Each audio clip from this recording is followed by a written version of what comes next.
अहिल्यानगर शहरामध्ये धारदार शस्त्र तलवार बाळगणाऱ्या इसमाविरुद्ध कोतवाली पोलिसांनी कारवाई केली आहे। पोलीस निरीक्षक संभाजी गायकवाड यांना गुप्त बातमीदारामार्फत माहिती मिळाली की आयुर्वेद कॉलेज ते काठवण खंडोबा जाणाऱ्या रोडवर गाझीनगर चौक येथे एक इसम शर्टामध्ये पाठीमागील बाजूस प्राणघातक हत्यार शस्त्र लोखंडी तलवार घेऊन काहीतरी गुन्हा करण्या हेतू लोकांमध्ये दहशत करत फिरत आहे। त्यावरून पोलीस निरीक्षक संभाजी गायकवाड यांनी तात्काळ गुन्हे शोध पथकातील पोलीस स्टाफ आणि पंचसह संबंधित ठिकाणी जाऊन कारवाई करण्याबाबत आदेश दिले। त्यानुसार पथकाने संबंधित ठिकाणी जाऊन त्या इसमाचा शोध घेतला असता आयुर्वेद कॉलेज ते काठवण खंडोबा जाणाऱ्या रोडवर गाझीनगर चौकात एक इसम दिसून आला। त्याला जागीच पकडून त्याचं नाव विचारलं असता त्यानं सचिन औचिते असं सांगितलं।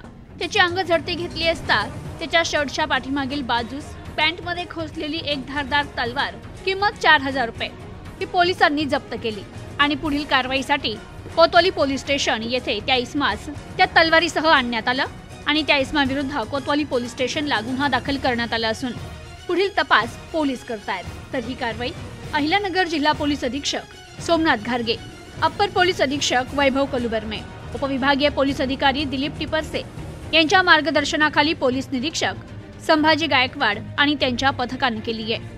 प्रतिनिधी शफी सय्यद, न्यूज टुडे 24 अहिल्यानगर।